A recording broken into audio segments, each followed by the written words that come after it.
नमस्कार दोस्तों, स्वागत है आप सबका आपके अपने और favourite YouTube channel study with Sachin में। दोस्तों देखिए, ज़्यादा बातें ना करते हुए सीधा टॉपिक पे आते हैं। आज हम देखेंगे जो हमारा आज 6 नवंबर को डीएलएड सेकंड सेमेस्टर का मैथ्स का पेपर जो हुआ था उसको सॉल्व करेंगे और बहुत जल्दी सॉल्व करने वाले हैं। मैं आपको बस बता दूं कि आपके क्वेश्चन ऐसे सॉल्व होंगे, इनके आंसर कुछ इस तरीके से आ सकते हैं। मैं आपको 95% सटीकता की गारंटी देता हूं। चलिए, कोई गारंटी वारंटी नहीं है, सीधा सीधा देखते हैं क्वेश्चन क्या क्या है, उनको कैसे सॉल्व करेंगे। ऑब्जेक्टिव से शुरू करते हैं। पहला हमारा प्रश्न है, यहाँ पर एक त्रिभुज की भुजाएं 3 सेंटीमीटर, 5 सेंटीमीटर और 8 सेंटीमीटर है, तो त्रिभुज होगा।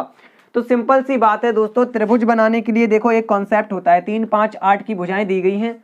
अगर हर बार दो भुजाओं को जोड़ने पर तीसरी भुजा से ज्यादा आता है तभी त्रिभुज संभव होता है। यहाँ पर इन दो भुजाओं को आप जोड़ेंगे तो ये केवल 8 आ रहा है जोड़ के, जो कि इसके बराबर है, इससे ज्यादा नहीं है। यहाँ पे त्रिभुज आपका संभव नहीं है। ऑप्शन आपका 4 सही है पहले में, ठीक है, पहले में ऑप्शन 4 सही है। दूसरा प्रश्न देखो, निम्नलिखित संख्याओं में से प्राकृतिक संख्या है। तो प्राकृतिक संख्या मैंने आपको बताई थी, नेचुरल नंबर्स क्या होते हैं हमारे, 1, 2, 3, 4, 5 ऐसे करके, यानी गणना करने वाली संख्याएं प्राकृतिक संख्याएं होती हैं जिनसे हम गिनती करते हैं किसी चीज की। तो देख लीजिए ध्यान से, ऑप्शन में क्या आ रहा है, 2 आपका, यानी विकल्प 1 सही है। ये हम ऑप्शन की बात कर रहे हैं यहाँ पर, ऑप्शन की, ठीक है, आपका विकल्प 1 सही है। तीसरे सवाल में अगर हम बात करें विकल्प की, तो देखिए निम्न में से कौन सी संख्या परमेय संख्या नहीं है। तो पाई हमारी अपरिमेय होती है। पाई कैसी होती है, अपरिमेय। बताया था भाई मैंने, ये आपको पढ़ा रखा है। आप नहीं मानते हैं तो वीडियो प्लीज चेक कर लो, जाके देख लो जाके। अब मैंने पढ़ाया हुआ है आपको, ये चीज पढ़ाई हुई चीजें ही आई हैं। पाई हमारी अपरिमेय संख्या होती है। यहाँ हमारा ऑप्शन 2 करेक्ट है, ठीक है, ऑप्शन 2 करेक्ट है। अब देखिए दोस्तों, अगला हमारा जो क्वेश्चन है इसमें हमसे पूछा जा रहा है कि निम्नलिखित में से सर्वसमिका है। तो सर्वसमिका में आपको क्या करना है, देखो सर्वसमिका में ऑप्शन 2 को देखो आप। सर्वसमिका क्या होती है, जो किसी भी चर के प्रत्येक मान के लिए सत्य हो। तो ऑप्शन 2 हमारा ऐसे है कुछ, 2x + 1 = 2x + 2। इसमें x का आप कोई भी मान रख लो, ये प्रत्येक मान के लिए सत्य होगी, ठीक है। या यूं कहिए आप, देखिए यहाँ पे दोनों तरफ एक ही चीज लिखी हुई है, जो दोनों तरफ एक ही चीज निकल के आ जाए वही सर्वसमिका होती है, ठीक है। 2x + 2 ये भी है, 2x + 2 ये भी है, इसको देखो 2 को अंदर गुणा करके। तो यही ऑप्शन आपका यहाँ पे करेक्ट है। चौथे क्वेश्चन में आपका ऑप्शन जो करेक्ट है वो है ऑप्शन नंबर 2। पांचवा क्वेश्चन देखेंगे। पांचवें क्वेश्चन में दिया गया है 3 की पावर x + 2 = 8। तो ये x का मान निकालना है। 3 की पावर x + 2 = 8 दिया गया है आपको। तो ये क्या कठिन क्वेश्चन है। आप अगर यहाँ देखें, 8 नहीं है, सॉरी 81 है, थोड़ा सा देखिए 81 है। तो 3 की पावर, देखो 3 की पावर यहाँ पे कितनी होनी चाहिए तब 81 होगा। ये तो आप नॉर्मल सोच सकते हैं, वैसे सॉल्व करके तो मैं दिखा दूंगा। 3 की पावर कितनी होनी चाहिए तब 81 होगा। तो 3 की पावर 4 होता है 81। भाई देख लो, 3 की पावर 4 कितना होता है, 3 × 3 × 3 × 3 कितना होता है, 81। 3 × 3 = 9, 3 × 27 = 81। यानी कि देखने से क्या पता चलता है कि 3 की पावर 4 होना चाहिए था यहाँ पे। तो x की जगह कितना होगा, 2 होगा, तभी तो 2 और 2 4 हुआ है।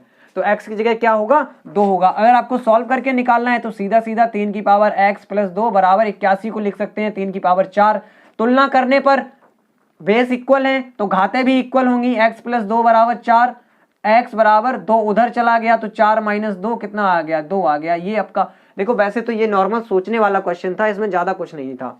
यहाँ पे 3 की पावर 4 होता है 81। तो 3 की पावर 4 बनाने के लिए x की जगह 2 रख दो, 2 + 2 3 की पावर 4 हो जाएगी, ठीक है। ऐसे इस क्वेश्चन को करेंगे।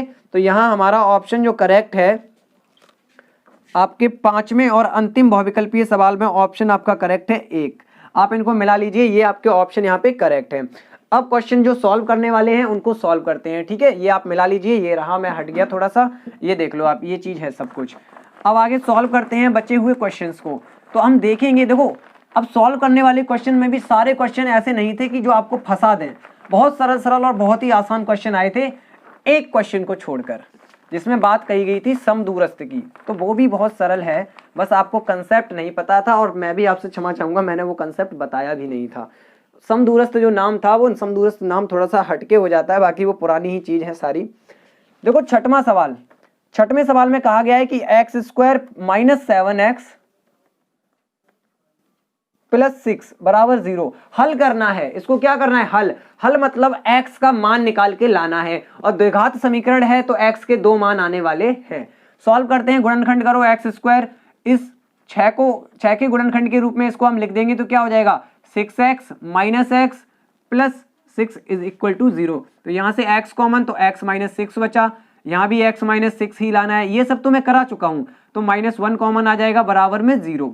ठीक है, अब पूरा अगर देखो आप तो x माइनस 6 कॉमन आ रहा है हमारा, यहां बचेगा x माइनस 1 बराबर 0। देखो यहां तक तो आप करके आए हैं, बहुत से लोग यहां तक करके छोड़ दिए इसको, लेकिन जबकि कहा गया था कि आपको मान निकालना है x का, हल करना है मतलब x का मान निकालना है। तो दोनों ब्रैकेट ये इनका गुणनफल कब 0 होगा, जब या तो x माइनस 6 बराबर 0 हो या फिर x माइनस 1 बराबर 0 हो। तो इसको 0 के बराबर में लेंगे तो ये 6 आ जाएगा, और इसको 0 के बराबर में लेंगे तो ये 1 आ जाएगा, यानी x की वैल्यू निकल के आएगी 6 और 1।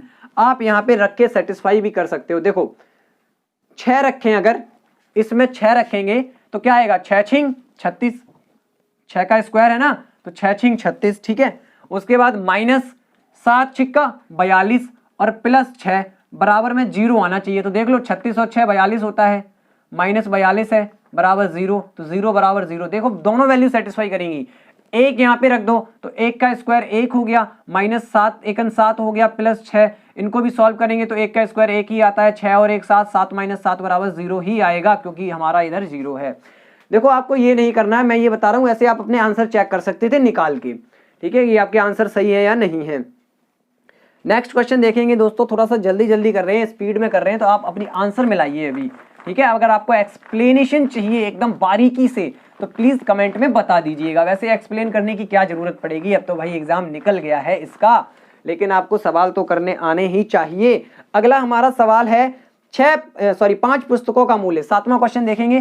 5 पुस्तकों का मूल्य 7 पुस्तकों के मूल्य से 4 रुपए कम है, 4 दिया गया 14 दिया गया, सॉरी पेपर थोड़ा मुड़ा हुआ था, 14 रुपए कम है। तो हम क्या मान लेते हैं कि मान लिया हमने यहाँ पे, देखो एक पुस्तक का मूल्य, एक पुस्तक का मूल्य x रुपया। तो प्रश्नानुसार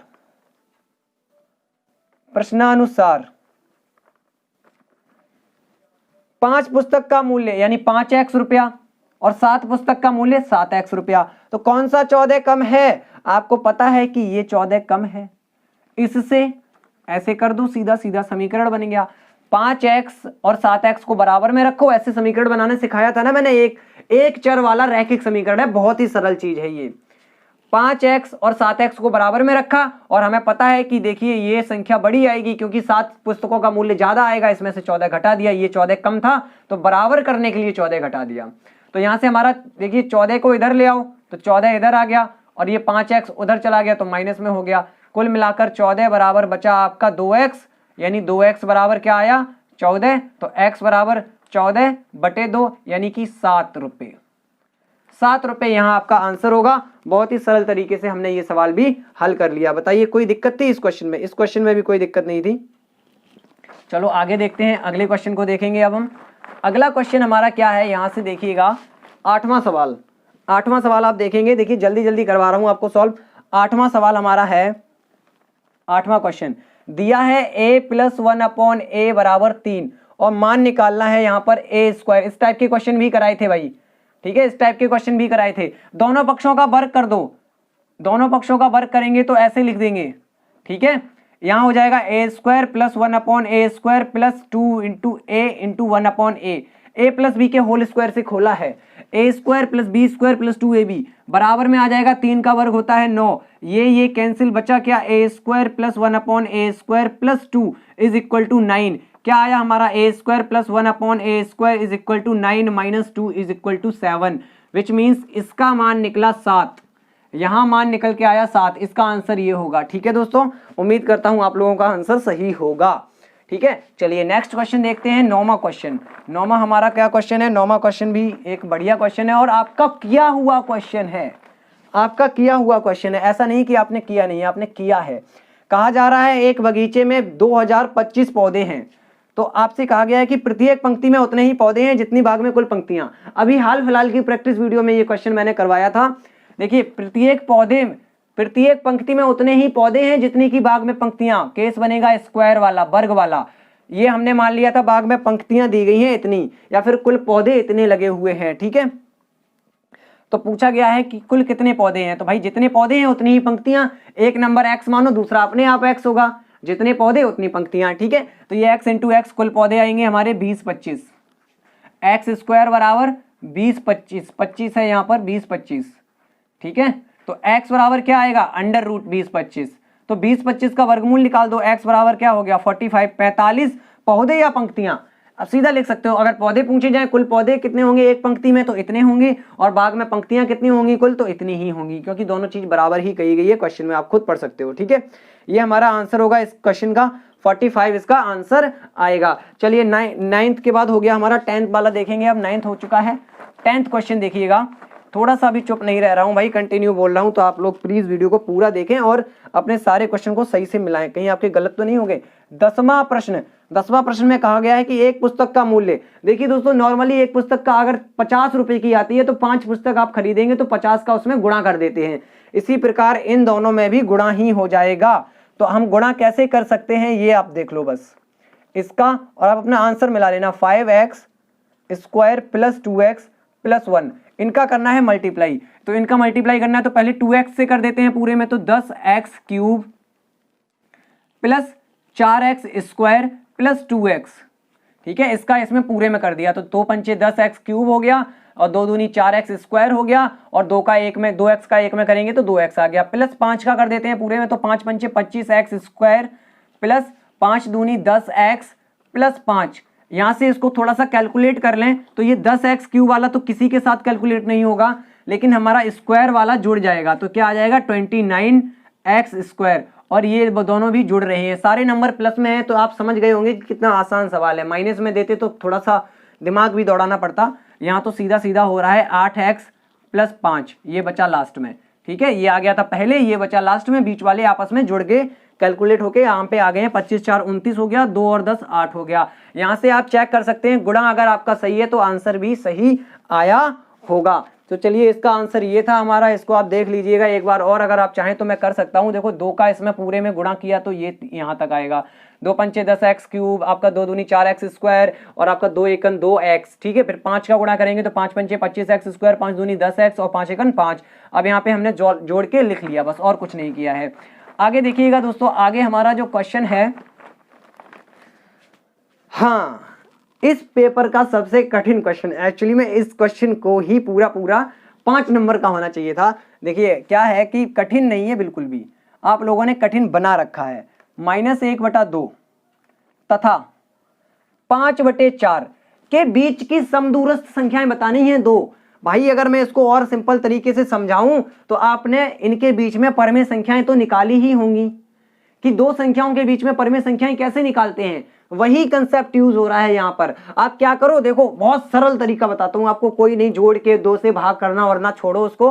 ठीक है, आप क्या करो, इस वाली भिन्न को ऐसे ही बना लो, एक जैसे हर बना लो, एक जैसे हर। तो क्या हो जाएगी माइनस, इसमें हम अगर ऐसे करके लिखें और 2 से गुणा कर दें ऊपर नीचे, इसकी समतुल्य भिन्न निकालें तो -2/4 आ जाएगी।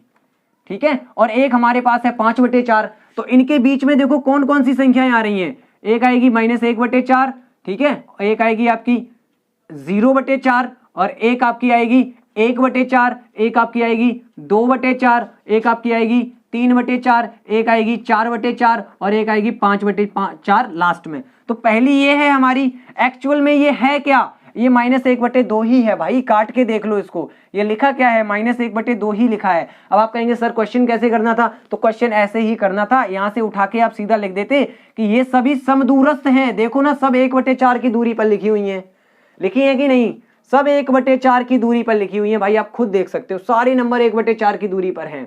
तो ये सारी समदूरस्थ संख्याएं हैं, इन दोनों के बीच में ये सारी समदूरस्थ संख्याएं हैं, कोई भी 2 लिख दो आंसर होगा, चाहे आप ये वाली लिख दो -1/4 लिख दो, चाहे आप ये वाली लिख दो 1/4 लिख दो। ठीक है, 1/4 ये 2 लिख दो, ये समदूरस्थ हो जाएंगी, चाहे इन दोनों को लिख दो, चाहे इन दोनों को लिख दो, कोई भी 2 लिख देते आपका आंसर एकदम करेक्ट होता। ठीक है, जो करने वाला होता है क्वेश्चन, जो चेक करने वाला आपकी कॉपी को, उसे पता है कि ये कैसे किया जाएगा क्वेश्चन, उसके लिए आप ना चिंतित हो बिल्कुल भी। चलो 12वां सवाल देखते हैं। 12वां हमारा सवाल यहाँ पे क्या कहता है, इसको जरा देखिएगा।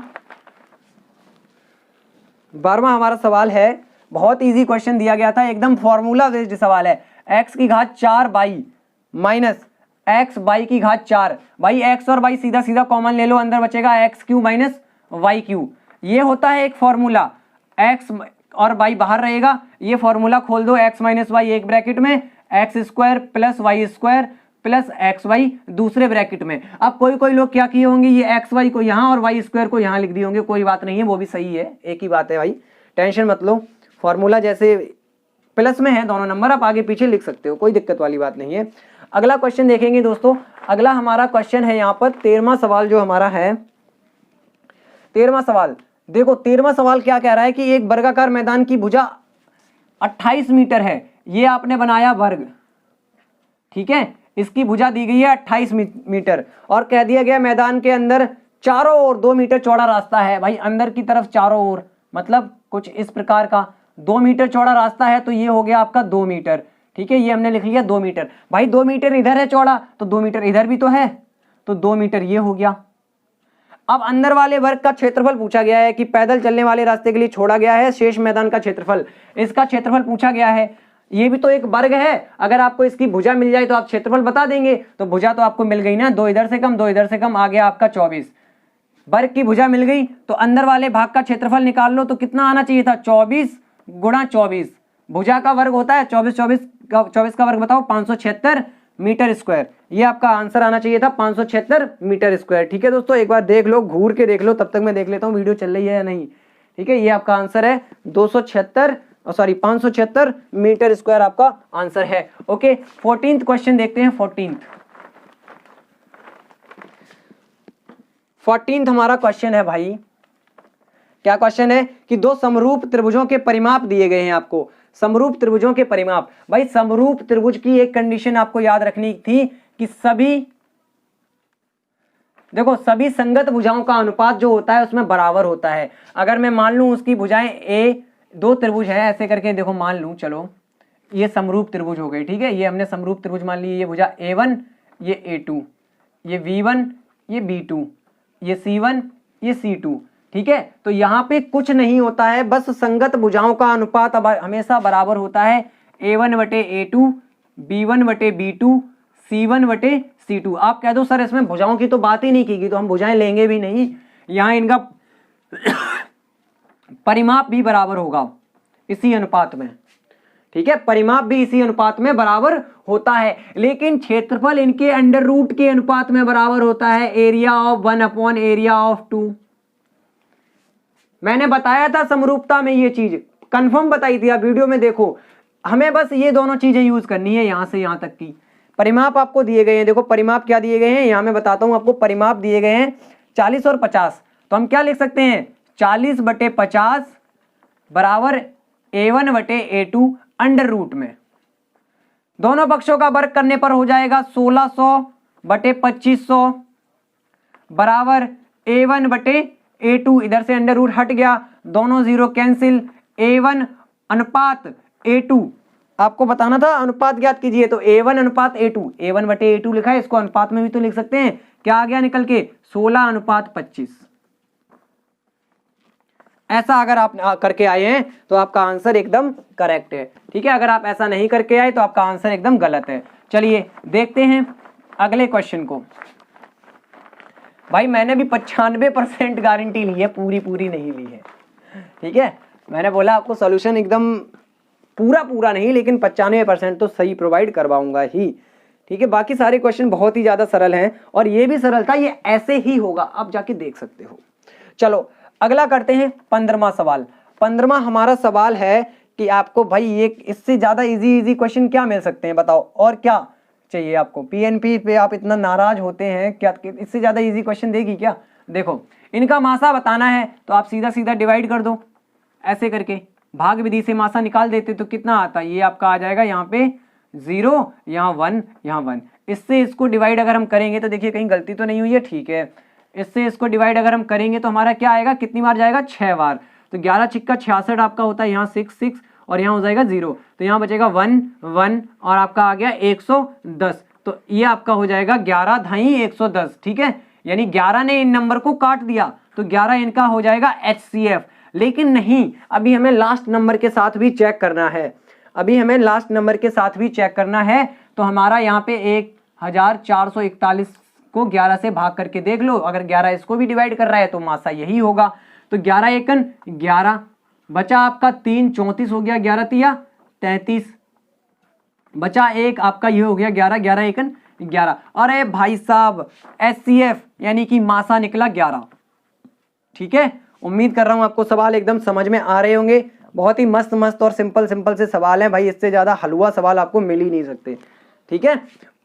बढ़िया बढ़िया सवाल है भाई, मजेदार एकदम सिंपल सिंपल से यार। मैथ में 25 में से 25 मारेंगे स्टूडेंट तो, ठीक है। चलो 16वां क्वेश्चन देखते हैं। 16वां क्वेश्चन देखो, सीधा सीधा हल कराना सिखा रहा हूं मैं आपको, कैसे हल करेंगे।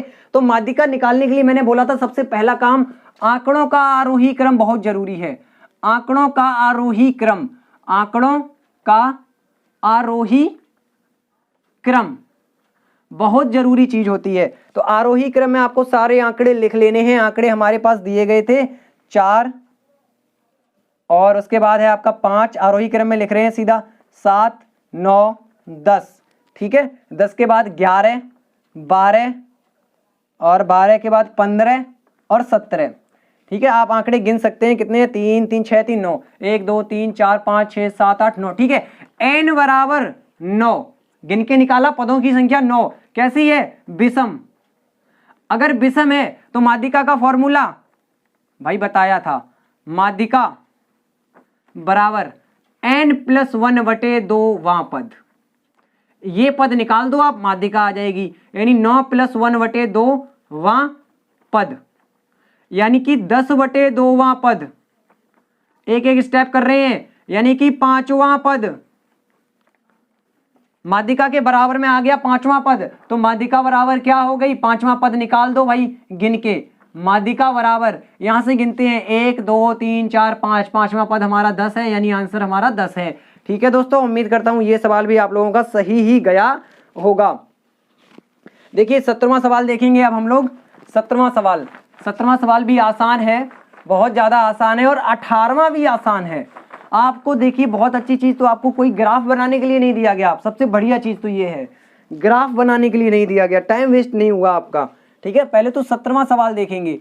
17वें सवाल में कहा गया है कि एक आयत की लंबाई उसकी चौड़ाई से 5 अधिक है। हमने मान लिया, माना चौड़ाई क्या है x, तो भाई लंबाई 5 अधिक है तो लंबाई क्या हो जाएगी x + 5, चौड़ाई से 5 अधिक क्या हो गई x + 5। यदि उसका परिमाप 26 सेंटीमीटर है तो आयत की लंबाई ज्ञात करो। तो परिमाप हमें दिया गया है, परिमाप बराबर 26 सेंटीमीटर। भाई परिमाप का फॉर्मूला क्या होता है, 2 लंबाई प्लस चौड़ाई बराबर दिया गया है 26 सेंटीमीटर। 2 इंटू लंबाई कितनी है आपकी x + 5 और चौड़ाई कितनी है x बराबर 26। ये 26 सीधा इधर, ये 2 है जो 2 को आप सीधा इधर भाग में ले आओ, यहाँ पूरे ब्रैकेट के साथ गुणा में है, इधर भाग में ले आओ। x देखो x और x जुड़ के हो गया 2x + 5 बराबर 2 इधर आ गया भाग में, तो हो जाएगा 26/2 आ जाएगा 13। 2x बराबर 5 को उधर ले जाके घटा दो, बचा क्या 8। इधर 5 प्लस में था, उधर गया माइनस में, 13 में से आपका 5 घट गया, 8 बच गया। x बराबर निकल के आ गया 2 इधर भाग में आएगा, तो 8/2 यानी कि 4 निकल के आ गया। 4 सेंटीमीटर आपकी चौड़ाई है, और लंबाई आपको बतानी थी, तो लंबाई क्या हो जाएगी 4 + 5, भाई x + 5 ली थी, x निकला 4, 4 + 5 कितनी आ गई 9 सेंटीमीटर आपका आंसर होगा। आप देख लीजिए 9 सेंटीमीटर एकदम करेक्ट है, ये 9 लिखा हुआ है, ठीक है, ये आपका आंसर होगा। उम्मीद करता हूं ये सवाल भी आपका सही गया होगा। लास्ट क्वेश्चन देखते हैं हमारे पेपर का। आज का जो पेपर आपका हुआ था 6 नवंबर का पेपर, ये आपका आज मैं वीडियो बना रहा हूं, आज बना रहा हूं, बड़ी मुश्किल से तो टाइम मिल रहा है भाई, ठीक है। आज 6 नवंबर का, आज 6 नवंबर ही है भाई, ठीक है, आज ही बना रहा हूं, लेकिन थोड़ा सा लेट हो गया हूं, है। चलिए 18वां सवाल देखते हैं हमारा। आंकड़े हमें दिए गए हैं 5-5 के वर्ग अंतराल में लिखने हैं। अरे भाई क्या बात है, देखिए वर्ग अंतराल वाले में आप जैसे लिख के आओगे वो बहुत ही इजीएस्ट मेथड आपका होना चाहिए। हमारा अब यहाँ पे है 16, फिर है 20 और फिर आपका है 28 और फिर आपका है 25, फिर आपका है 40, फिर आपका है 30 और फिर आपका है 48। देखो भाई इसको 5-5 के वर्ग अंतराल में लिखना था, मैंने आपको बताया भी था, बस ऐसे बनाना है वर्ग अंतराल, ठीक है। और यहां आपको बतानी थी बारंबारता, या फिर आप टैली चिन्ह भी बना सकते हैं, इसमें क्या बना सकते हैं, टैली चिन्ह। और यहां आपको बतानी थी बारंबारता, लो बारंबारता जरूर बतानी थी, क्योंकि उन्होंने यही बोला है कि 5-5 के वर्ग अंतराल की बारंबारता सारणी बनाइए।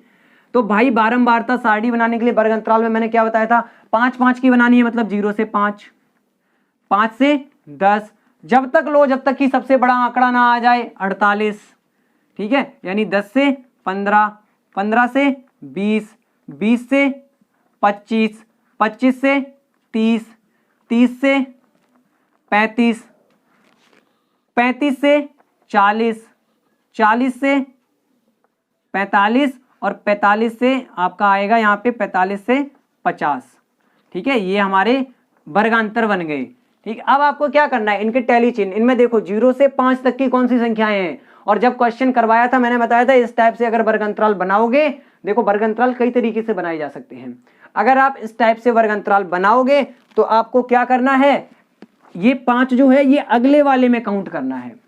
यहां हम 0 से 4 तक की संख्याएं लेंगे भाई, 0 से 4, 0, 1, 2, 3, 4, ये हो गई ना 5 संख्याएं, 5 ही तो हमें लेनी है पहले वर्ग में, तो ये अगली जो आपकी जो उच्च सीमा है ये अगले वर्ग की निम्न सीमा होगी और इसी में काउंट होगी। तो आप 0 से 5 तक की यानी 0 से 4 तक की संख्याएं देखेंगे, तो आपकी कितनी है, 2, टैली चिन्ह आ गया 2, आपकी बारंबारता हो गई 2 पहले वाली की। 5 से 10, 5 से 10 की कोई है 8, ये रही, 1 है, ठीक है, बारंबारता हो गई 1।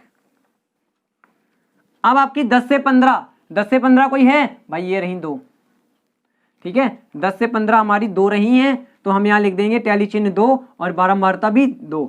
अगला देखिए, अगला हमारा क्या है, 15 से 20, 15 से 20 तो 16 लिया जाएगा, केवल 20 अगले वाले में ऐड होगा, जैसे आप करोगे, ठीक है, जो चेक कर रहा है उसको पता है क्या है तरीका, आप टेंशन मत लो, ठीक है। ये जो 20 है ये अगले वाले में आएगा, तो केवल 1 लिया जाएगा, कितना हो गया आपका, बारंबारता आ गई 1। अगला है 20 से 25, तो इसमें 20 लिया जाएगा ये, ठीक है, और हमारा 25 जो है जो ये अगले वाले में जाएगा, क्योंकि हमने आपको बताया है कि ये केवल निम्न सीमा वाले में काउंट होते हैं नंबर, नहीं तो आप देखो ना 2-2 बार काउंट हो जाएंगे भाई, 2-2 बार काउंट होने का कोई मतलब ही नहीं है, बारंबारता बढ़ा देंगे खाम खाम में। हमें तो देखो बारंबारता को जोड़ोगे आप तो जितने ये पद हैं उतना ही निकल के आनी चाहिए, आप खाम खाम में बढ़ा दोगे बारंबारता को, ठीक है। चलो अब 20 से ये 25 से 30 देखते हैं, तो 25 से 30 हमारे कितने हैं, 1, 2, ठीक है, 2 हैं, ध्यान से देखो 2, ये 30 तो आपका आगे वाले में जाएगा, तो ये हमारे 2 हैं, तो टैली चिन्ह 2 हो गया, इसकी बारंबारता 1 आई थी और इसकी 2 हो गई, ठीक है। उसके बाद देखो नीचे 30 से 35, तो 30 इसमें काउंट होगा, ये रहा 30, तो 30 से 35 हमारा 1 है, ठीक है, और इसकी बारंबारता हो गई 1। यहां देखो 35 से 40, 35 से 40 तो सबसे जरूरी चीज इसमें बारंबारता कुछ भी नहीं आएगी, क्योंकि 35 से 40 के बीच का कोई भी आंकड़ा नहीं है, तो यहां हम टैली चिन्ह नहीं बनाएंगे, यहां 0 कर देंगे, कोई रिपीटेशन नहीं है भाई, 35 से 40 का कोई आंकड़ा नहीं है। अगर इस टाइप से आप वर्ग अंतराल बना रहे हैं तो ऐसे ही बनेगा, उसमें डरने की कोई बात नहीं है, आप ये ना सोचो कि ये हमारा गलत है।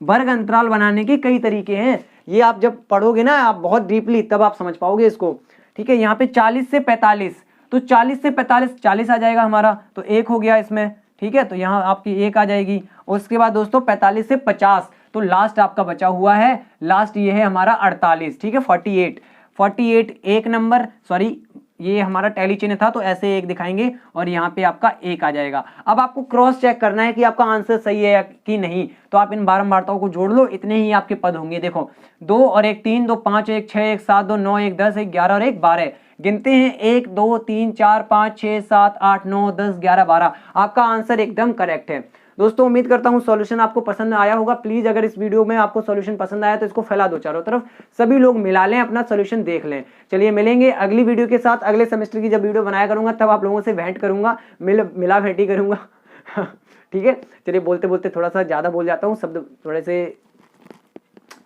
ऐसे समझ लो, ठीक है। बाय, मिलेंगे अगली वीडियो के साथ, टेक केयर, जय हिंद।